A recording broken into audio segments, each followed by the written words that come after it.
Hola, ¿qué tal? ¿Cómo están ustedes? Muy buenas noches y bienvenidos a la revisión de las noticias del sábado 5 de octubre, donde estaremos revisando parte de las informaciones en ámbito nacional e internacional más importantes de la jornada. Vamos a revisar los titulares.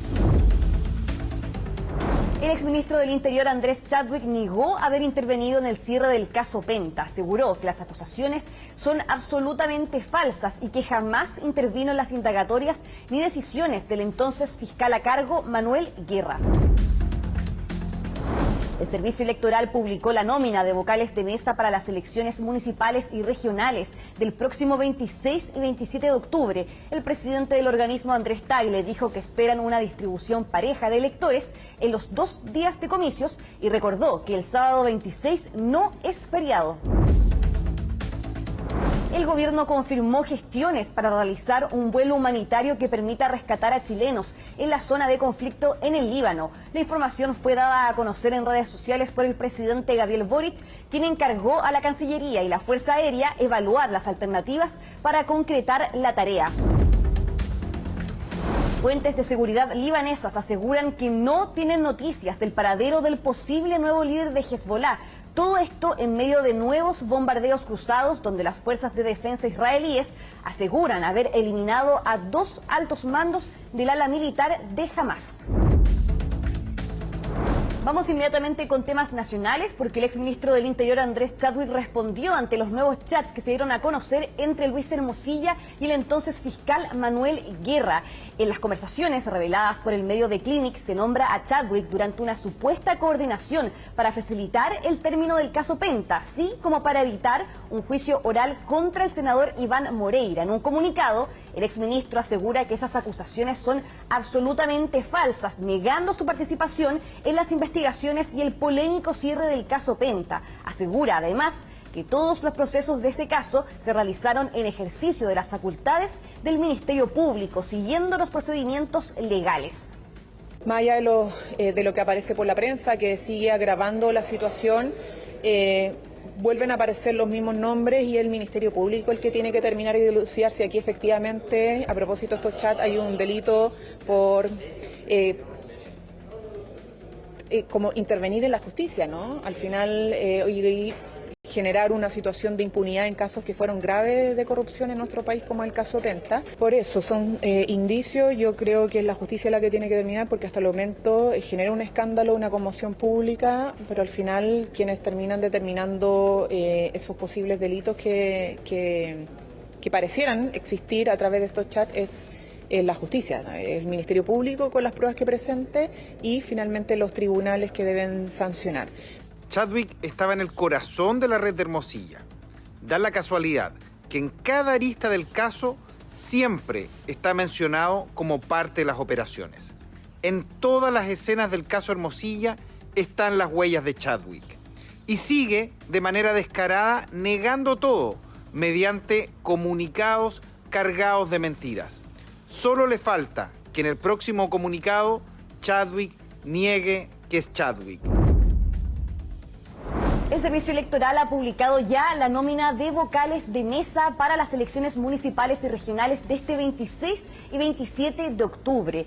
Para conocer si fue designado debe ingresar al sitio web consulta.cervel.cl. Quienes ejerzan esta función recibirán una compensación económica de 28.432 pesos por día. El periodo para presentar excusas irá desde el lunes 7 hasta el miércoles 9 de octubre.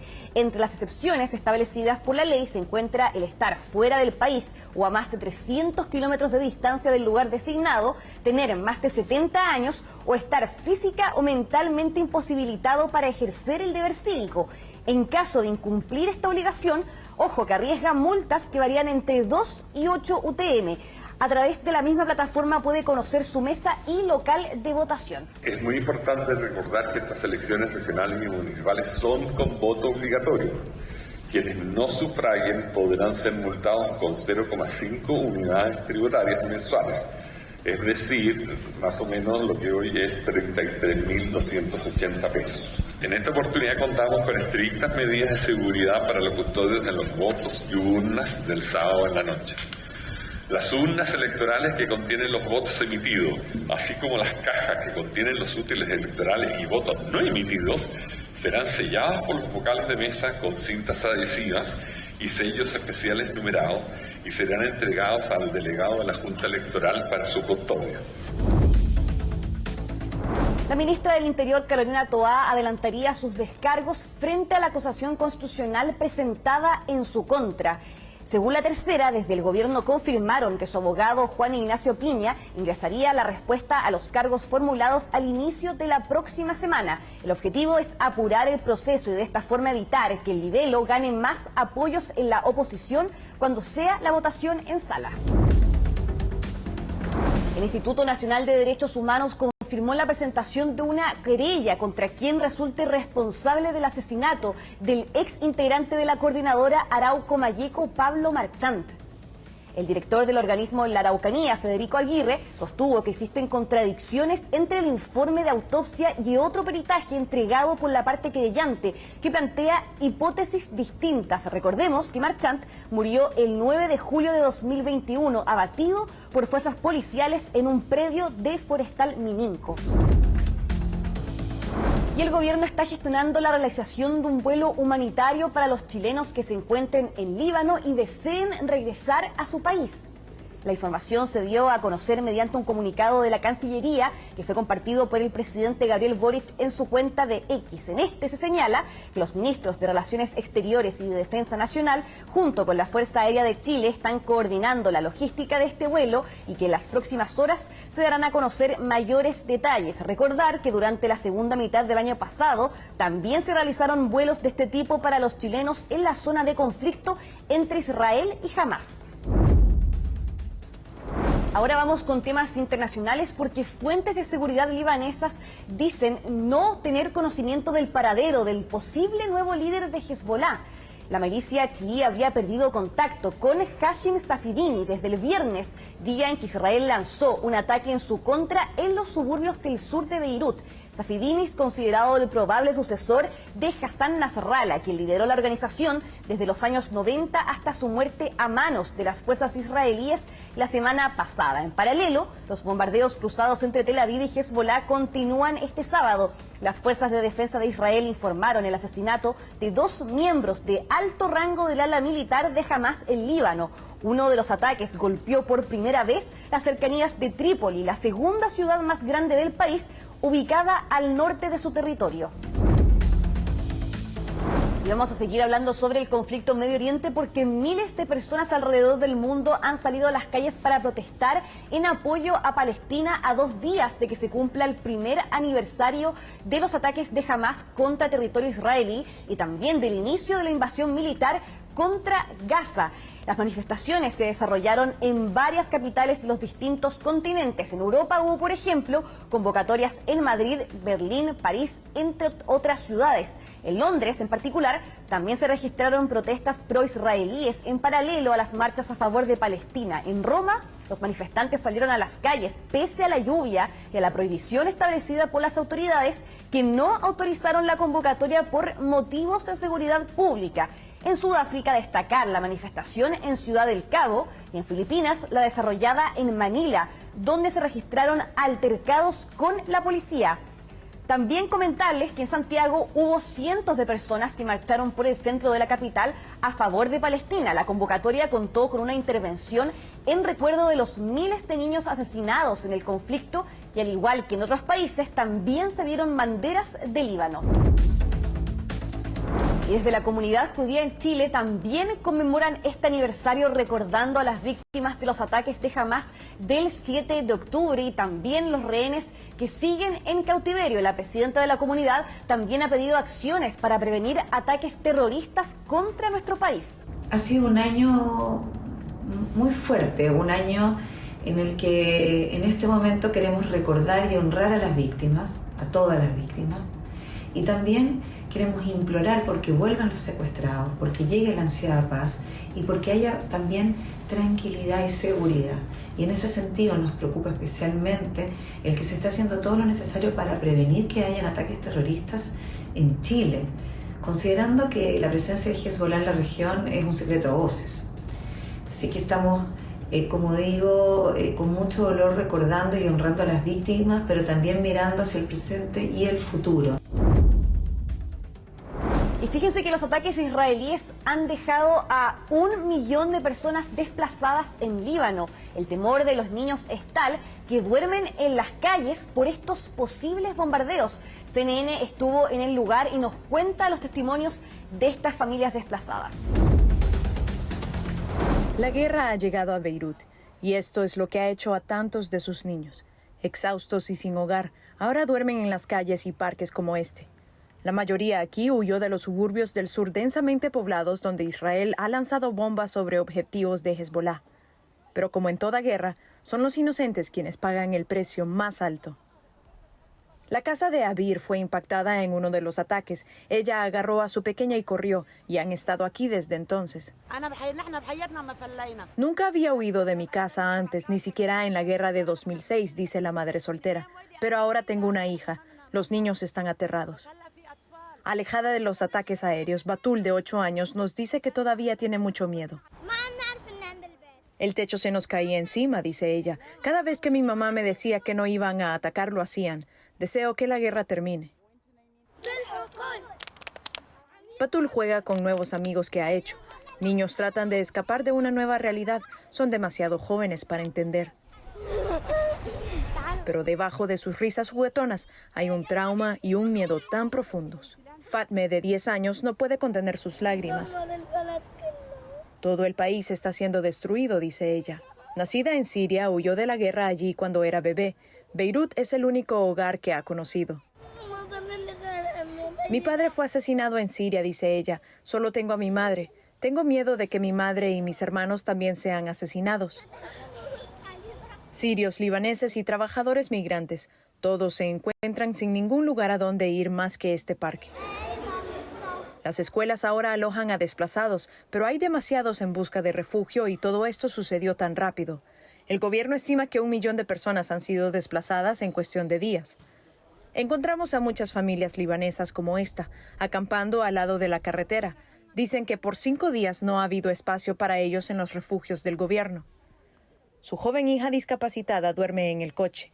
El resto tiene colchones afuera. No hay baños ni duchas aquí.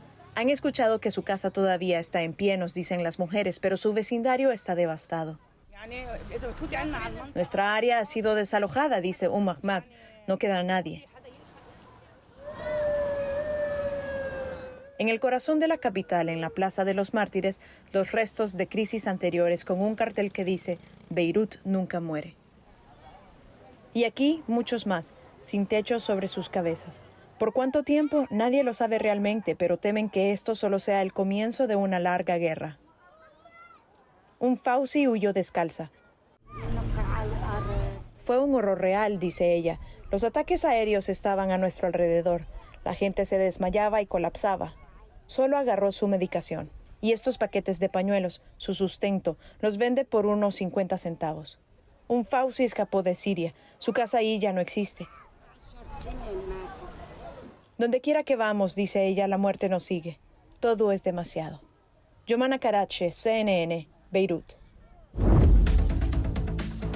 Y ahora vamos a nuestra región porque Evo Morales se defendió ante la denuncia por una presunta violación contra una menor de edad que reflotó en su contra. El expresidente de Bolivia calificó esta acusación como una mentira y aseguró que el caso ya está cerrado. El escándalo estalla esta semana tras la destitución de la fiscal del departamento de Tarija, que buscaba detener al exmandatario por el presunto delito de trata de personas. El caso se remonta al periodo entre 2014 y 2016, cuando Morales todavía era presidente y crea la denominada Guardia Juvenil, conformada principalmente por adolescentes de entre 14 y 15 años. Es en ese contexto que el líder izquierdista habría abusado sexualmente de una menor, producto de lo cual engendra a una hija cuando la joven tenía 15 años. La justicia investiga si los abusos ocurrieron bajo el consentimiento de los padres de la presunta víctima. El exmandatario, que ejerció entre 2006 y 2019, acusa al gobierno de Luis Arce de reflotar 4 procesos para perjudicarlo políticamente, incluido el de estupro. Me acuerdo perfectamente, y tengo bien documentado, el 2020, la Áñez usando el Ministerio de Justicia ya me procesó, ya me investigó. Y se ha demostrado que no hubo nada. Aquí está el documento, la sentencia. Han investigado todo un año y no hay nada. Y no va a haber nada, es otra mentira más. Repito, la Áñez con Murillo usando el Ministerio de Justicia. Lucho igualito que la Áñez. Lamento mucho, ayer dice, no hay que politizar cuando están manejando políticamente para desgastar la imagen de él.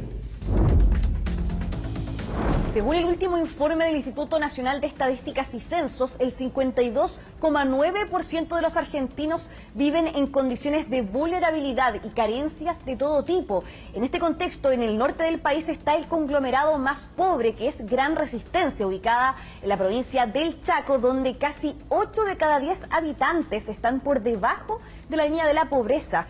¿Cómo se vive en ese lugar? Marcelo López nos cuenta. La provincia del Chaco, en el noreste de Argentina, tiene el conglomerado de mayor incidencia de la devastadora coyuntura en materia de pobreza e indigencia que atraviesa el país.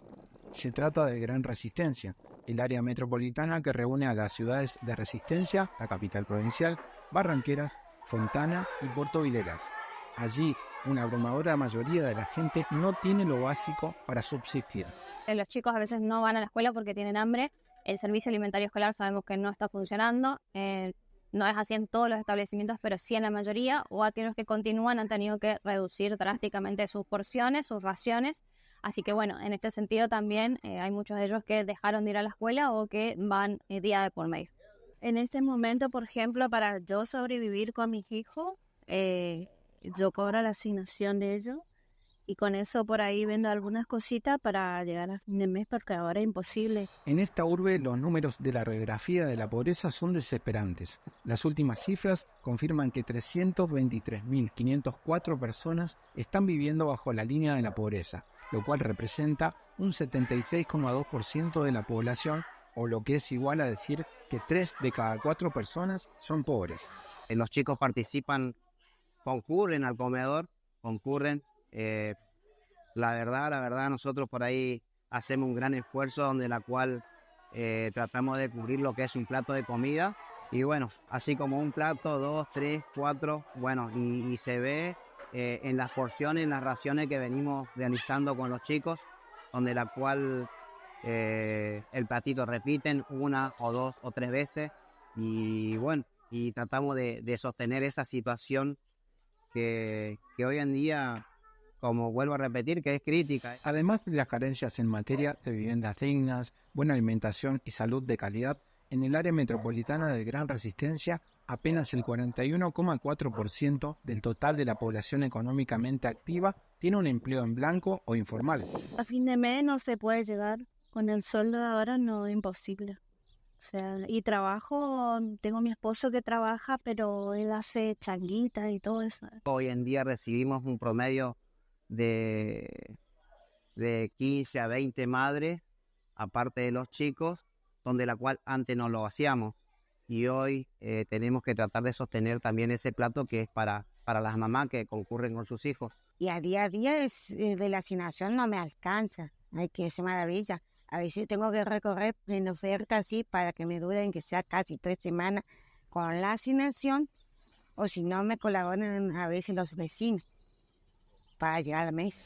Además de las 323.504 personas que viven en la pobreza, hay otro dato alarmante. 163.994 de ellas son indigentes. Las cifras marcan un récord para la pobreza e indigencia en la Argentina, al menos desde que el INDEC reanudó la serie de medición. Hay muchos papás que se van a dormir sin comer directamente para priorizar que coman los niños y las niñas. Y eso realmente es devastador. Marcelo López, CNN, Chaco, Argentina. Y comenzó el fin de semana y 2 chilenos ya rompieron las redes.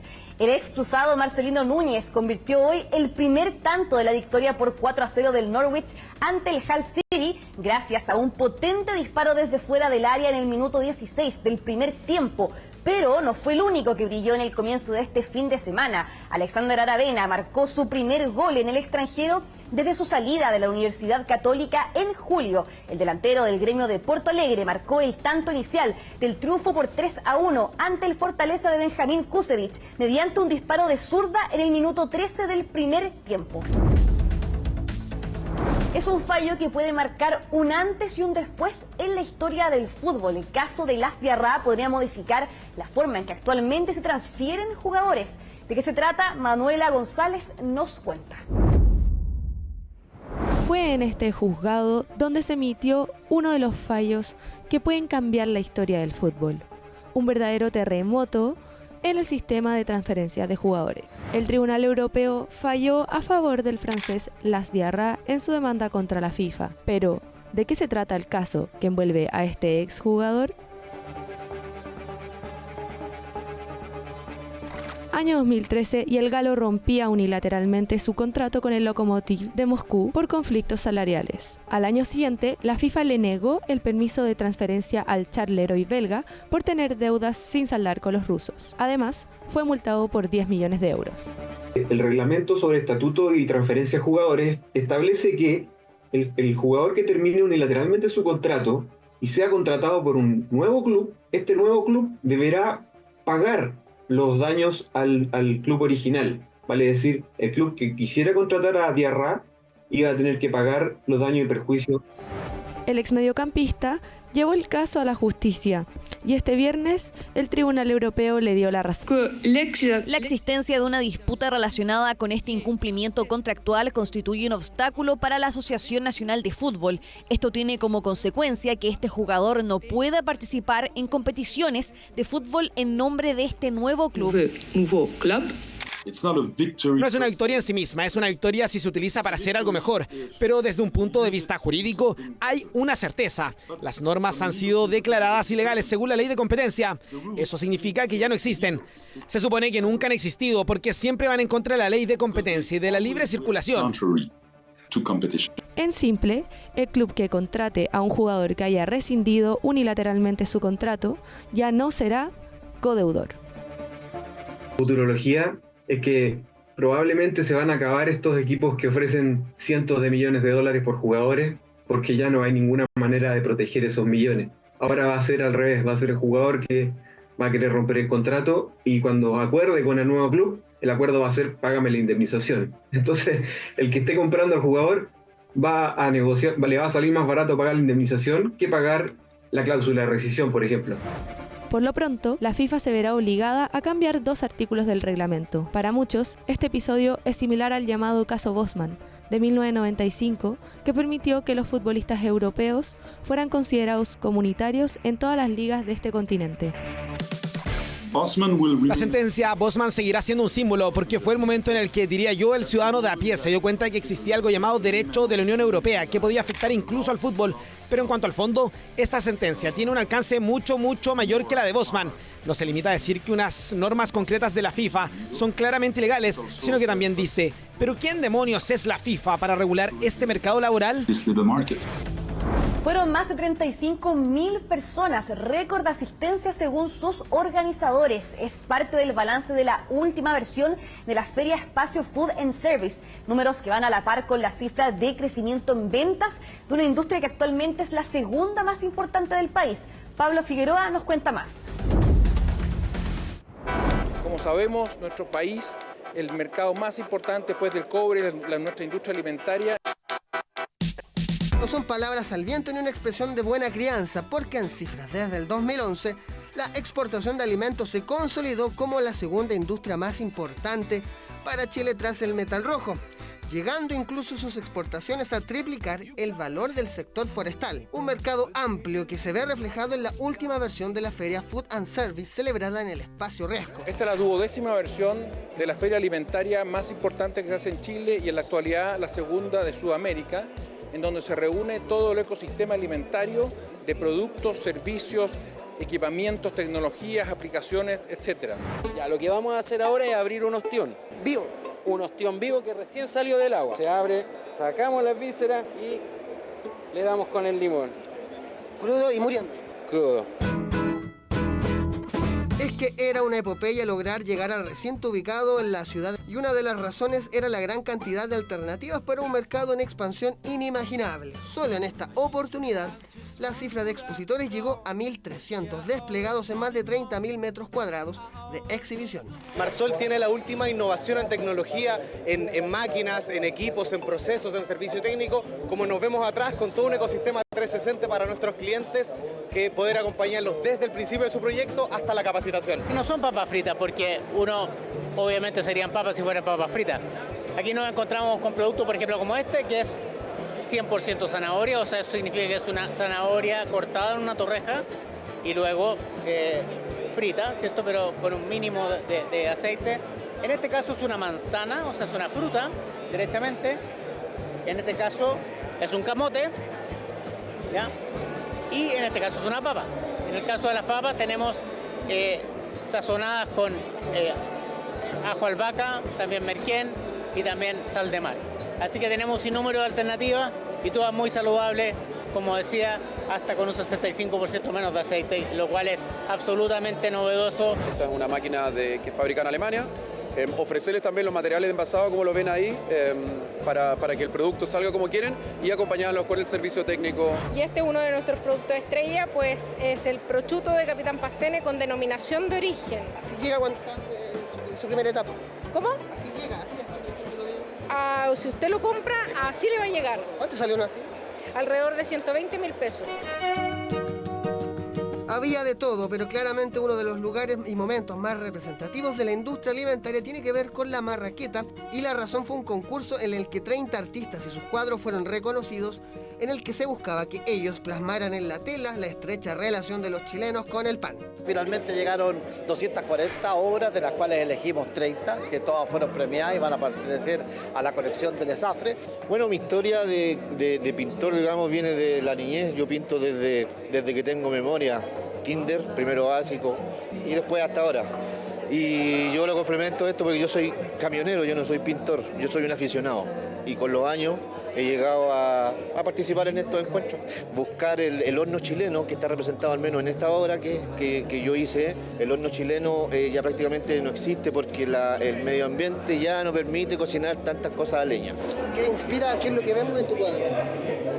Bueno, primero que todo, como honrar a mi abuelita, ese sabor como casero. ¿Tu abuela?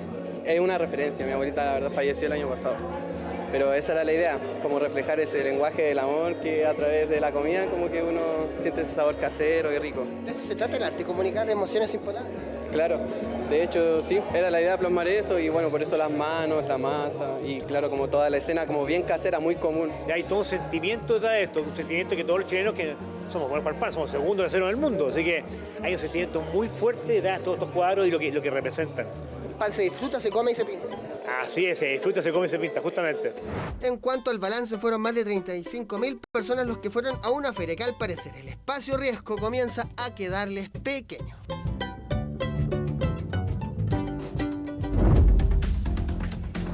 Y la mañana de este sábado se realizó en el Parque Araucano la Zumbatón 2024. En el evento solidario organizado por Teletón, cientos de personas se reunieron para bailar, ejercitarse y disfrutar de la música. La animación estuvo a cargo de Millaray Viera y José Miguel Viñuela, mientras que el bailarín Rodrigo Díaz se encargó de las coreografías inclusivas al ritmo de la cumbia de American Sound y las mejores pistas del DJ Pablito Pesadilla. Recordemos que el evento principal de la Teletón 2024 está programado para los días 8 y 9 de noviembre, donde se espera superar la meta de 38.000 millones de pesos que servirán para la rehabilitación médica de personas con discapacidad física y el mantenimiento operativo de sus diferentes institutos.